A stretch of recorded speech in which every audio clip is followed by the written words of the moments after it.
Here I'm not muted now. Sorry, everyone. Thank you. I was talking, and I'm sure everybody was just looking and trying to read my lips. So welcome, everyone. Welcome, welcome. This is our third session, and we're happy to have you on board. We are here with this third session, and we're going to get right to the point because our special guest and our presenter is in a hurry, and she's actually at an airport, which is phenomenal. That tells you when someone is really dedicated to the Portuguese cause, that even traveling, they'll take an hour to talk about the history of Portugal and service to our community. So if there was yet another reason to give Monique a plaque, there's one more. So there's something else that you folks at PFSA can add to her end of term plaque, okay? So it's going to be a long resolution. I can tell you. So anyway, welcome, Monique. Thank you so much. And by the way, it's Madam Doctor, for those of you who don't know, and it's Dr. Monique Kelly-Vallance, who's a PhD in Portuguese history from the University of California, Santa Barbara.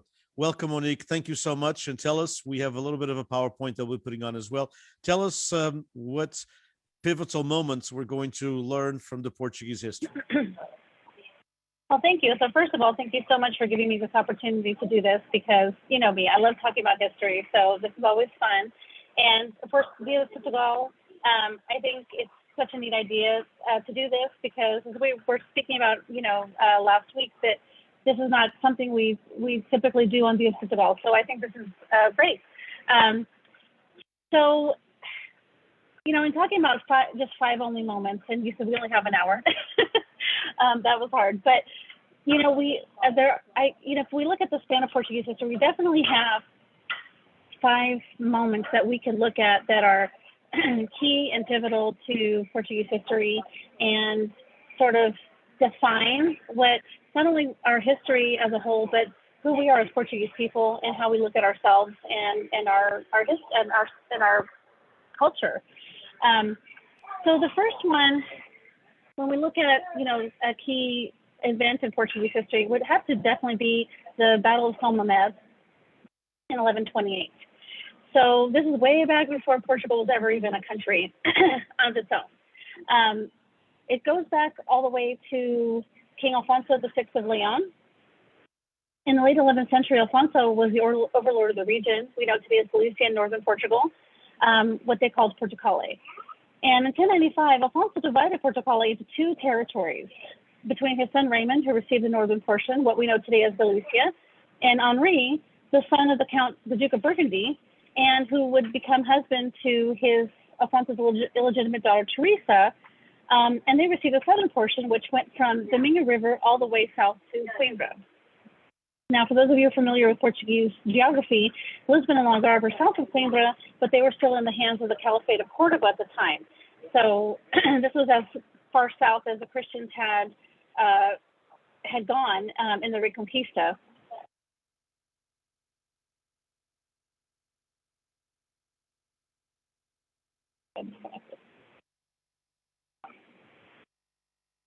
I think I got disconnected there for a second. So to go back to now Henry was the count, and he was a good vassal under Alfonso. But when Alfonso died in 1109, the Civil War broke out, and Henri began cutting his ties with the people of Leon and trying to rule his county as an independent territory. Then when he died in 1112, his only son, Afonso Henriques, was a small child, and Afonso's mother, Teresa, is the one who was ruling Portugal. Now Teresa was under a lot of pressure. The nobles who were in Portugal, the Infanções, as we call them, they were pressuring her to marry one of their own or to just remain single because they had no interest in joining in with any other, what we call Hispanic today, or Iberian kingdom.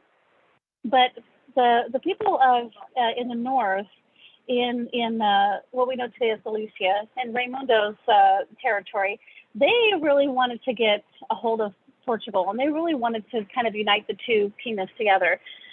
And so to make a long story short, the Trava family were the ones that were in charge there. They were these powerful Galician nobles, and they were kind of dominating the son of Raymond, who was Raymond was the son of Alfonso VI, and Raymond was his son. And so Teresa managed to somehow marry her daughter to part of the Trava family, and then she herself began consorting with a member of the Trava family. And so this kind of led to a rift between her and her son. Now, Alfonso VI had been raised by another family, the Mintz family. And this was not unusual. In the medieval period, you normally had your son raised by another family. This is because, it's easier to punish them when they're bad. But also, it was a good way to make a lot of connections for your children. And so he really didn't have a lot of loyalties to his mother. And this became obvious when the nobles of Portugal began supporting Alfonso VI. And it got to the point that May 1127, Portugal was in open civil war. And so the Battle of São Mamede occurred on June 24th, 1128, near Guimarães. And of course, Alfonso was victorious, and the Travas were expelled for good. Now, this is not when Portugal becomes a kingdom, and by any means, although Alfonso does start calling himself the Prince of Portugal. But this is pivotal because this is a time where now Alfonso has this foundation to work off of. Later, we're going to see in 1147 with the Siege of Lisbon, where the Portuguese are going to take Lisbon away from the Cordovans. And this is where we do see a kingdom, an actual physical kingdom emerge as independent from anybody else. But this would not have been possible without the Battle of São Mamede, because this is kind of where the Portuguese nobles unite around Dom Afonso and give him the support that he needs in order to later expand the kingdom to Lisbon, and then, of course, kind of form this new kingdom that we know today as Portugal. So it's very, very key.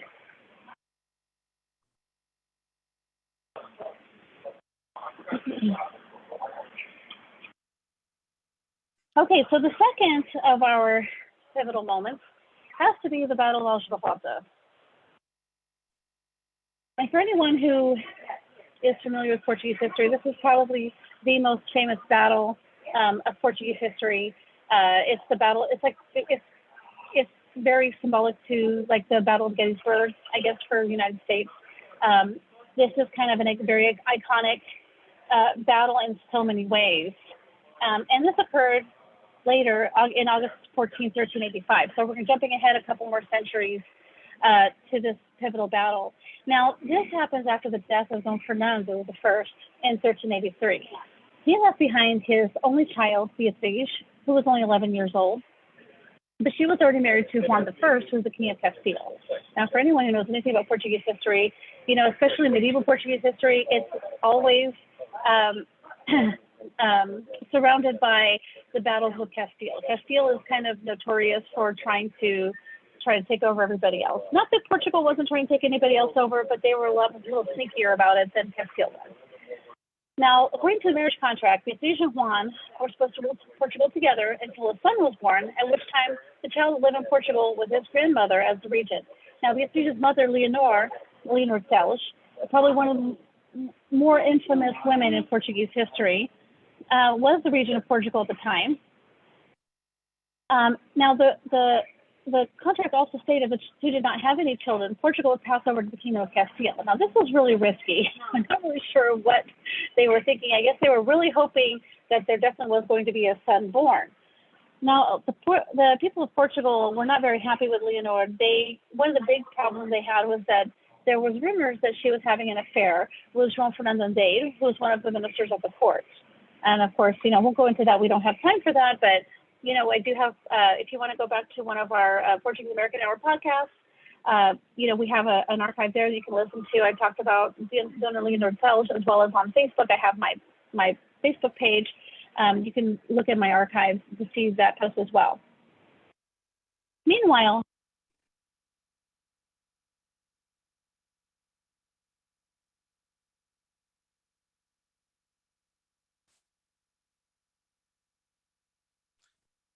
I think we lost the sound of our guest speaker. Let's see. The issues of traveling and being You're on mute, Monique, for some odd reason. And so if you can come back to us.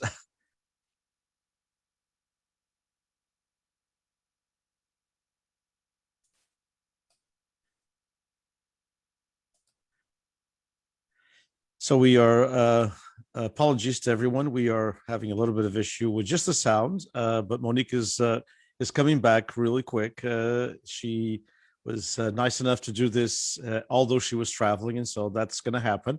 But here she is. She's back again, and so we can't hear her, unfortunately, but we hope to hear her soon. And so she was talking about the Batalha de Aljubarrota, explained a little bit about that as well. And so we hope to get Monique back on, and so that we can continue with the presentation. As I said, Monique is traveling, and she was nice enough not to want to cancel it was unexpected family emergency, and so was going to do this and is doing this directly from an airport, which sometimes is not the best for internet connection. And so we're trying to get Monique back on. Meanwhile, please stick around with us. Those of you on social media as well, stick around. We'll have Monique back on, and we'll, of course, we'll put the slides. There she is. We can hear. We can hear in airports. Can you hear me now? Yes. Thank you so much. I apologize. I don't know what happened. No, it's internet at I was gonna say hospital. Oh my God, no, at a that's not good either at a hospital, but it's an internet at airports No. do that. Yeah. Okay. So you were talking about actually you just talked about the if people wanted more information, that the podcasts that are archived of the Portuguese American Hour with your history segments. Yes. Okay. So meanwhile, another player in this is Zhuam, who was the master of the Order of Aviv, and he was the younger brother of Don Fernando, the younger half brother. And so he decided that he needed to take matters into his own hands, take control of the throne. He knew he had the opportunity to do this due to Dona Leonor's unpopularity. So December 3rd, 1383, he and his men broke into the palace and murdered on base. He was able to take control of Lisbon, which forced Dona Leonor to flee to her son-in-law for help, and Don Juan locked up in a castle and turned his attention towards Portugal. And I think, for those of us who speak Portuguese, we say bem feito, but that's neither here nor there. And so he invaded in early 1384. Now, Juan thought he would see this as an easy victory, but he was surprised when he met the resistance of the Portuguese troops. He was able to take Santarém, but he was blocked from taking Lisbon by the very walls his own father-in-law had repaired and reinforced just a decade before. So while Juan was besieging the country, Don Juan knew he had to formalize his own position. And so in April of 1385, the courts, or parliament, met in Coimbra to discuss the succession. In the end, they decided to support João of Aviv as the King of Portugal. And they declared that Juan of Aviv had vacated the throne due to their violation of the marriage treaty, which left him as now João I of the Aviv dynasty on April 6, 1385. But Juan was not happy with that, and he was not going to just lay down and go back to Castile. So the army was still present in the country, and the northern part of the country still supported the Aviv as their legitimate ruler. So, and we have to remember that, today, when we have democracy and we elect people and we recognize those are our rulers or our leaders, but in the medieval period, the kings were seen as, or queens were being seen as being there by God, destined by God, and picked by God. And so the succession was a very sacred thing. And so if you have a legitimate successor to the throne, it's not everyone is going to accept that, okay, we don't like her, so now we're going to pick this person instead. So this is not going to be an easy thing. Not everyone was in agreement on this.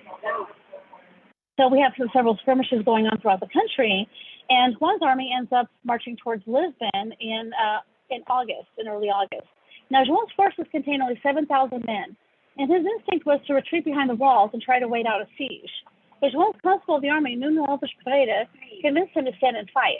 So on August 14, 1385, Juan's army finally reached the place where the Portuguese were waiting for them. The men were tired from the long march, and the commanders thought it would be better to rest that day rather than trying to fight on, such little energy. So, but some of the Castilians were rather hot-headed, and they decided to start engaging the Portuguese soldiers, which led to all-out fighting. they probably should have waited. New knowledge creator brilliantly used the latest advancement in weaponry, the crossbow, to their advantage. This weapon was extremely effective and also allowed them to kill men from a distance. So despite the fact that we're talking about 7,000 Portuguese soldiers versus 20,000 Castilian soldiers, the Portuguese were in fact victorious. And this was a decisive battle that ended any hopes that Juan might have had to be king of Portugal. He had to go back to Castile, and Zhuam is now definitively the king of Portugal, the first of the Avish dynasty. And he built, as you can see here in the slide, the monastery of Bacalha, which becomes a monument to his new dynasty, the new future to Portugal. It's where the Avish dynasty is buried today. And it's, as you can see, this is massive. It's extremely pivotal because at this point, this kind of settles the beef between Portugal and Castile for at least 2 centuries. And it sort of defines the Portuguese experience and perspective. So even though Portugal is small, even though we may not have as big of an army, here we were still able to defeat the Castilians against all odds. You know, this little underdog, David Goliath story. And João himself becomes this very mythical character now. He's like the George Washington, you know, you could say, of Portuguese history. He can do no wrong, and he is just the hero of this story. And in fact, it's only recently that people have even begun looking at Don João with a critical eye because he had such mythic and such, you know, superhero-like characteristics to Portuguese history that you almost don't dare touch him. And that's why I kind of liken George Washington. So this is, you know, so we're starting this thing of the Portuguese pride and Portuguese sense of being Portuguese, really. Because, you know, we have many kingdoms in the Iberian Peninsula at the time, and even though the Portuguese language is separate, but it was similar, a lot more similar to Spanish or Castilian Spanish than it is today. And there was a lot of back and forth between Portuguese nobles and Portuguese people and Castilian people and Castilian nobles. So, and of course, you know, there's a lot of intermarriage between the two kingdoms as well. So this is kind of the point where we start seeing a much larger separation between the Portuguese and the Castilians, which I think a lot of Portuguese people liked or will like later on. Okay, so our next moment has to do with the Vasco da Gama landing in India in 1498. Now, as we all know, Portuguese explorations are probably the most famous thing about Portugal. It's what everybody knows. If you ask any child, well, hopefully, not always. But the explorations, of course, themselves are very famous. And we wouldn't be here in the United States without it. And the reason why I picked the landing of Vasco da Gama in India in 1498 is because even though the exploration started in the early 1400s with Monique, the son of Don Juan I, we've popularly known him as Henry the Navigator, even though he really didn't navigate anywhere. He was just the financer of all of his explorations.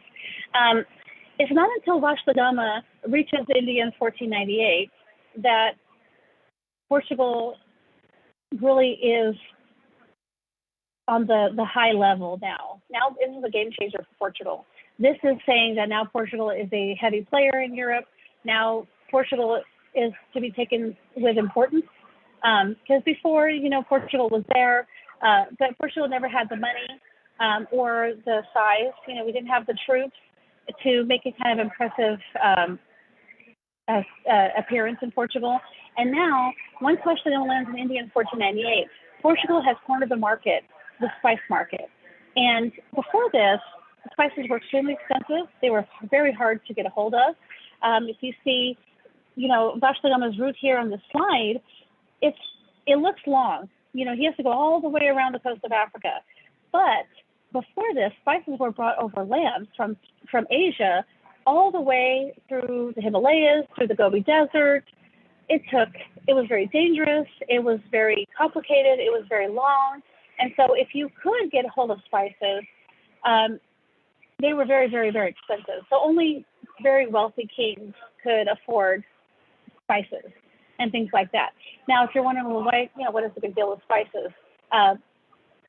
Spices were very important, especially for food, because, you know, we don't have refrigerators. And Back then, you don't throw away meat just because they went bad. You ate the meat, even if it stank, even if it didn't taste very good. So putting some pepper on it will make it taste a little bit better. And this is where the hunger for the spices comes from. So now that Vasco da Gama lands in India in 1498, the wealth just starts pouring into Portugal. Dom Manuel I is like the lucky receiver of all of this. So Dom Manuel had just recently become king, and it was really Dom Manuel II that really kind of contributed a lot to this happening. That Vasco da Gama actually landing in India, and Dom Manuel was sort of like he is called the fortunate for a reason, because he was fortunate. He didn't really have much to do with this, so he was just sort of the lucky guy in the seat. But now all of this money just starts pouring into Portugal. So Dom Manuel is building like crazy. He's building churches. In fact, there was an architectural style named after him, the Benjamin style. He also starts trying to show everyone how much money Portugal has and how important Portugal is now. So as I've spoken about before, if you follow my podcast or if you follow our radio show, if you follow my Facebook, then you know that he even bought an elephant for the Pope at one time. It had it shipped from India, and it trampled across the Alps. The first elephant that comes since Hannibal. He brought in rhinoceri, all kinds of exotic animals, and it was just to show how wealthy Portugal was. In fact, Francis I of France referred to Dom Manuel as the grocer king, and not that he's gross, but the grocer as in like he runs a grocery store. So it's, a big deal. He has a lot of money, but he did it from selling spices, which is beneath a king. But Dom Manuel was laughing all the way to the bank because he didn't care how he got the money, but now Portugal is extremely important in European politics and in the European economy. Not only that, they have subverted a trade that had been dominated by the Arabs for millennia. And now the Portuguese are the main people that are controlling the spice trade. So yes, money becomes a very important thing for Portugal. And of course, this is a springboard for, China, Japan, Indonesia, and of course, Brazil and all of these other things. So this is sort of the beginning of the vast Portuguese empire. And of course, so we know that has a big effect on it. But this pivotal moment is going to define Portuguese history forever and define the Portuguese image forever, especially even back then. So if we look at Portuguese politics from here on out, it's all defined about keeping the empire intact, because this becomes part of our pride, becomes part of the Portuguese pride, a part of the Portuguese image. And to have the empire shrink would be a disgrace. It's a way of losing face in front of their enemies and even their friends. And so that becomes, whether or not it's good to do it or whether or not they should do it or it's logical, that no longer has an importance. Now we've got to keep the empire intact at all costs. One good example is the city of Ceuta in northern Africa. So the Portuguese had taken this over from the Arabs, thinking that this was going to be another way of cornering the market, because this was a huge Arab trading center up until the 15th century. But unfortunately, what they didn't realize is that once the Christians had taken over the Ceuta, that the Arabs no longer had any interest in trading here. So what ends up happening is Ceuta becomes this huge money suck. It's a drain. They spend way more money fortifying and defending Ceuta than they're actually gaining from this, but it doesn't matter, because the idea is just to keep it as long as possible, to hang on to it as long as possible. And in fact, in 1661, Dona Luisa de Zhuam, the widow of Dom João IV, actually gives up Ceuta and Tangier and Bombay to the English. And this, even though this was actually made a lot of financial sense, people were very, very upset about it, because it's losing face. It's, we're shrinking the empire instead of growing it, and then everyone's going to, think poorly of us. And we even see it in the 20th century with Salazar. He was trying to, keep a hold of. He's trying to keep a hold of something that, was already almost lost, pretty much. After with the colonies in Angola and Mozambique. And even though most Portuguese people were probably okay with losing it at that point, he still hung on to it as much as he could, which to Portuguese detriment. So yeah, so that's really pivotal for us.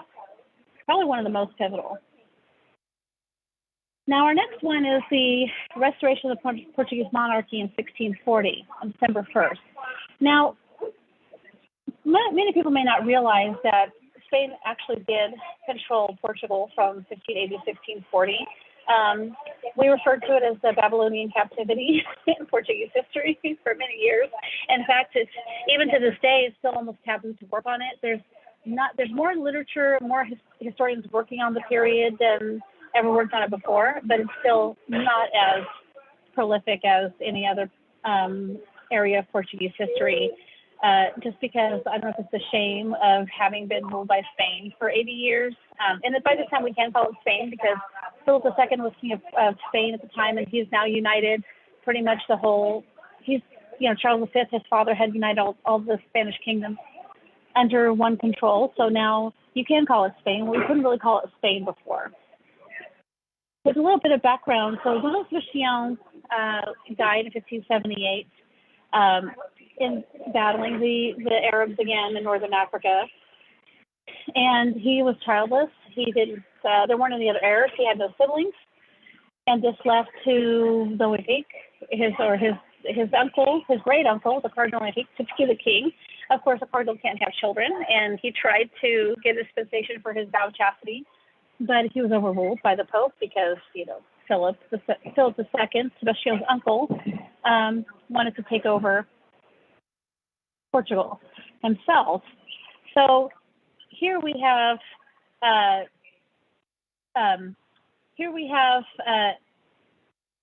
the cardinal dies, and now here comes Philip to take over.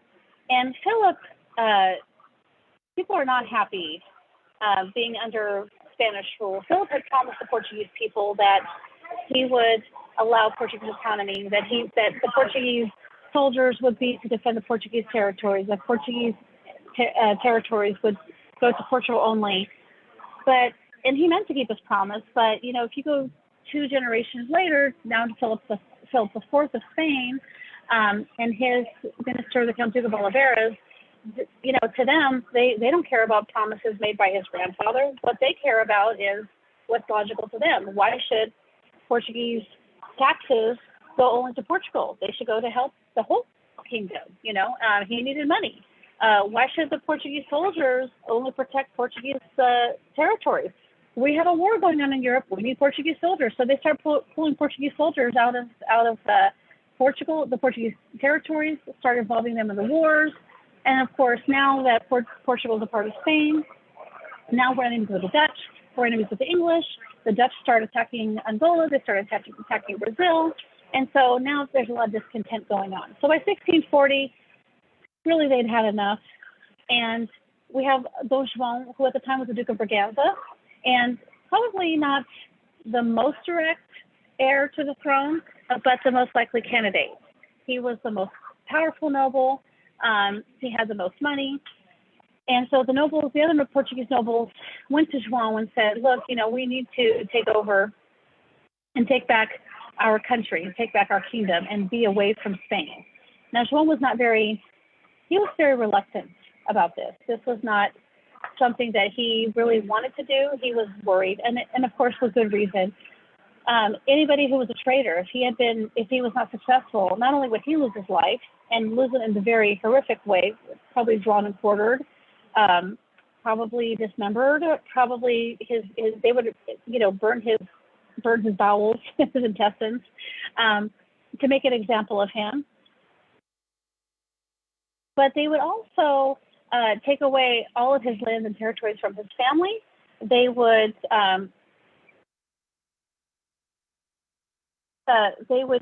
do all of these things to make an example out of him, and his whole family would be destitute. So there's a lot writing on this. So either he can stay Duke of Braganza forever and make sure that he stays Duke of Braganza forever, or he's going to risk it all and be King of Portugal. And according to a lot of the literature of the time, his wife, Dona Luisa, is the one that convinced João to take over and take this gamble. And famously, she said, "I would rather die reigning than live serving." And so, thanks to his wife, he took the gamble. And December 1st, 1640, the nobles, and much like you see this in the tiles on the right, they took over the palace where the Duchess of Mantua was the vicereign of Portugal. She was the auntie to Philip II, had been ruling Portugal. And according to the histories, supposedly she was, hanging out the window screaming for help because the nobles stormed the palace. And supposedly the nobles told her, well, you have two options. You can either go out the front door or you can go out the window. Which one do you want? And so she chose the door, luckily for her. And actually, it was really no resistance was met because the Spanish never, ever guessed in a million years the Portuguese were going to do this. They were busy in Catalonia, so we can thank Barcelona for that. And so it actually took 3 months for news to reach Spain that the Portuguese had gotten their independence. And of course, there's it's much like the American Revolution. It's not like this was a done deal. Of course, the Spanish resisted, and they did fight until 1668. But this moment is, again, another dynasty is created with the Braganza dynasty, or the Braganza. But also, this is kind of the moment where we really start seeing a much bigger separation between the Portuguese and the Castilians. And now you see more of a concerted effort for the Portuguese to be different than Castilians, to make the Portuguese language much different than the Castilian language, to not marry into the Castilian monarchy anymore, because this is where they got in trouble. Because Philip II of Spain, his mother was Portuguese, so he did have a claim to the throne, even though it wasn't as strong as some of the others.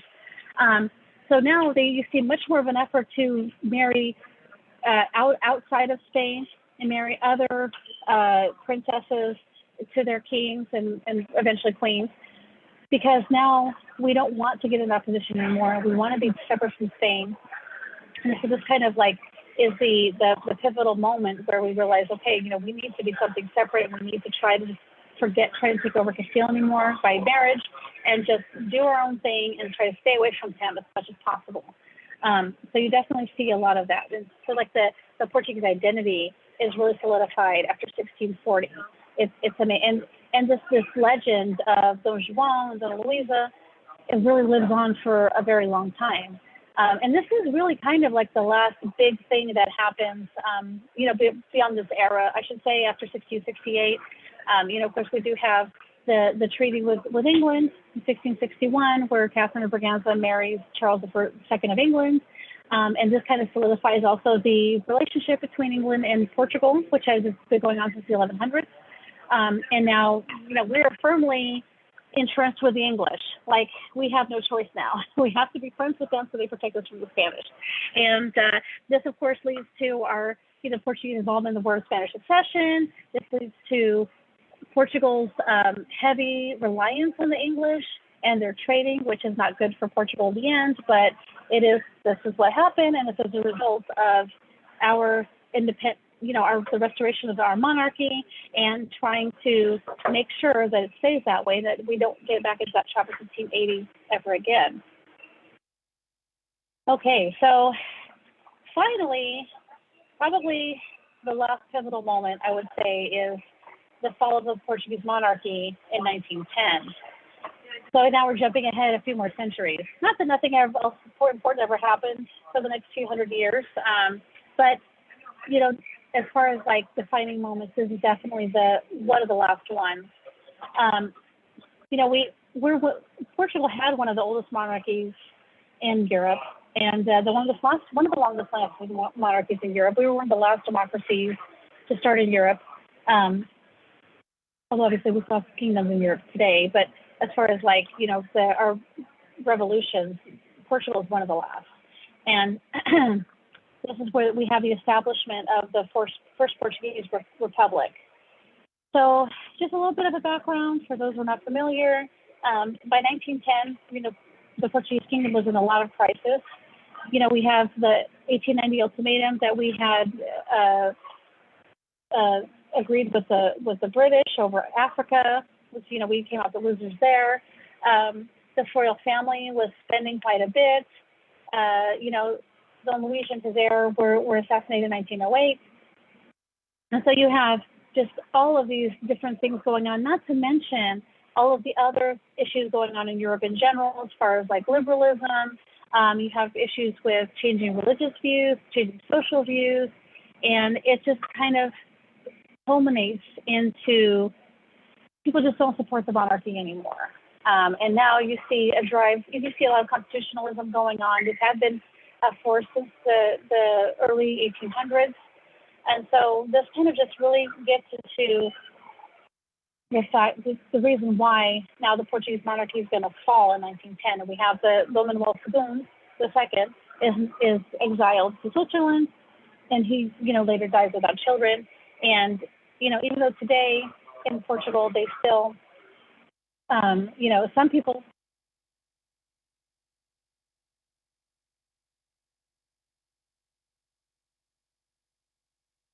even though in Portugal, some still dream of a monarchy, especially the Duke of Braganza, or the guy who calls himself that, he still wants to be king one day. This follow the monarchy and the installation of the republic. Now, this is going to be the advent of, first we're going to have one dictatorship under Juan Franco, and then we're going to have another dictatorship under Salazar. So this is not yet democracy. That's not going to happen until these things are revealed. But this is going to be the pivotal moment where it's the end of the monarchy forever. And it changes who Portugal is as a country, because now we have decided that we're no longer going to be led by a king. We're going to be a republic in some form or another. Whether or not we're true republics, obviously it's not going to happen until 1974, 75. But, as far as like, our image as a kingdom, because that had defined us for so long, is now gone. And we've changed after 1,000 years of almost of monarchy. Now we've decided we're going to be a republic. And this changes a lot too, because not only that, we also have issues with, atheism and, who are we as a people, and who are we as, how involved should the church be with government? How should the church be at all? And this really is a moment where there's an awakening of questioning ourselves, questioning our ideas, questioning our history, and trying to find out who Portugal is as a country and as a people. So, we do start seeing a lot more religious liberties and civil liberties after the revolution. We have the Constitution approved in 1911, and of course, as most people know, and for those of you who don't, that's all going to go away in 1926 when Salazar is going to brings in the Estado Novo, and he is going to be in power until his death in 1972, I think. So, and then of course, that's all going to end in 1975, I'm sorry, 1974, I'm sorry, I'm just a little flustered today, was the 25 de Abril. So on April 25th, this is the Coronation Revolution. This is where we see finally democracy come to Portugal. And that wouldn't have been possible without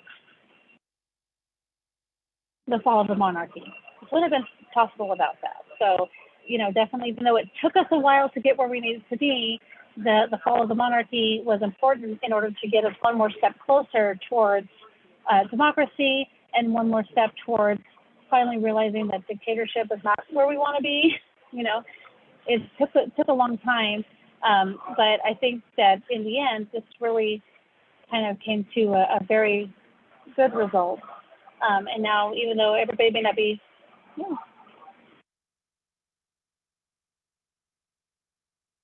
everyone may not be happy with the current government that there is in Portugal, but at least there is a democracy, at least there is a vote, and at least people do have a say.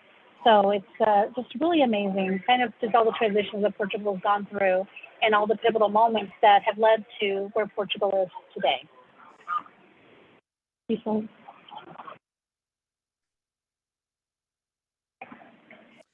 Thanks, Monique. This is, as you said, it was kind of a whirlwind to try to do, all these centuries of history in less than an hour. And to do them at an airport. I mean, you've got to have this has got to go in the World Book of Guinness Records, because a Portuguese historian gives a overview of the Portuguese history on Dia de Portugal in an airport in let me look, in about 45 minutes or so. So in Chicago, no less. So probably people are like, "What? Portugal? What's that?" Yeah, you probably have people around you now. You have to give a separate lesson to all those people who are listening there. Right. I should start charging. You should, but thank you so much. And I know we don't have a lot of time to converse anyway, but these as you mentioned, there were other important moments. It's not just to say that I asked you to do this in about 45 to 50 minutes or so, and to as a way to commemorate Dia de Portugal, because Dia de Portugal is an important day. It's a day of the country. We have all these things that you and I discuss on a weekly basis on the Portuguese American Hour, and I invite those of you who don't listen to become listeners, especially the Wednesday and Thursdays editions is when we have the segments by Dr. Monique Kelly-Vallance. So every Wednesday and Thursday, in the last segment, the last 20 minutes are dedicated to Portuguese history and things around the Portuguese community sometimes. And so when we talk about the history of Portugal, and we talk about how important it is and this day, so many times around the Dia de Portugal, we forget about these things. All we do is raise a flag. Okay, well, that's great. Right. There goes that flag, which, by the way, is a new flag. It's only 100 years old, a little Right. over, about 110, Right. 111, let's put it now. It's an 111-year-old flag. Before that, there were 4 or 5 other flags that, were all very similar to each other, but those were the flags of Portugal for the prior, 700 years or so, or 800 years. And so I think it's important as Portuguese Americans, and as we talk, especially, you're the specialist, obviously, and the historian, but Portuguese Americans in your case, your mom was an immigrant, but, Portuguese Americans of second and third and fourth generations, it's important for them to have this sense of who we are as a history. And in kind of 45 minutes, you gave them these 5 pivotal moments that define the Portuguese. So sometimes we are the way we are because, and sometimes we have queens in our festa. I think one of the reasons is because monarchy was a big thing in Portugal, because, Right. it has to be because of that. I mean, our fascination as a country, with Queen Isabel, it doesn't happen in the Azores, but here in California, we have queens, and it's because of the royalty that we had in Portugal for all those years. Yeah, definitely. Yeah, I think it stays with us, and sometimes we forget. And those pivotal moments that you mentioned, also the 60 years that we lost independence to Spain, that was a tough time for the Portuguese history. Oh, it is. It's still it's tough for me even now to talk about. And I agree with you. I mean, we take the Portugal. I think we take it for granted.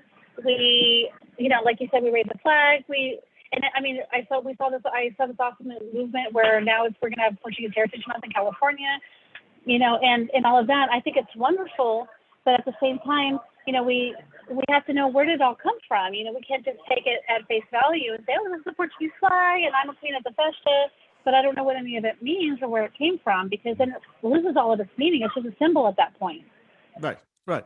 And so, so thank you so much for doing this. By the way, I think you'll be happy to know, and those who are associated with PFSA, and I'm going to be posting it and actually send it to you and everyone via email as well.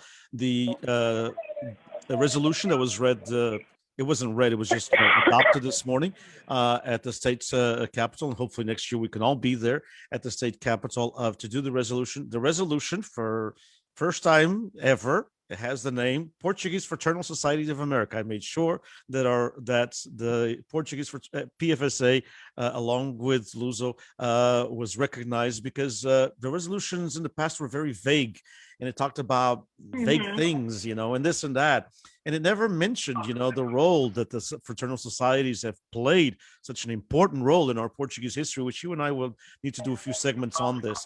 The Portuguese in California are part of who we are today because of the fraternal societies. They're still very important, but my God, 100 years ago and 75 years ago, they were it. They were the only things in the Portuguese American community. And so we've had this resolution for, I don't know, for years now. It died for a while, then it came back, with Consul General Nuno Matias, and we've had this resolution, but it's been very vague. And they asked me to add any suggestions I had. I said yes. The fraternal societies need to be mentioned because they're a very important part. PFSA is there. On behalf of PFSA, thank you so much. It has to be. It's an important part. So thank you so much again. Have a safe journey back home to you and your husband. Thank you. Feliz Dia de Portugal to you. Thank you so much. Appreciate it. Same to you. And thank you everyone for joining us. Okay. Thank you. Happy Dia de Portugal. Thank you. Okay.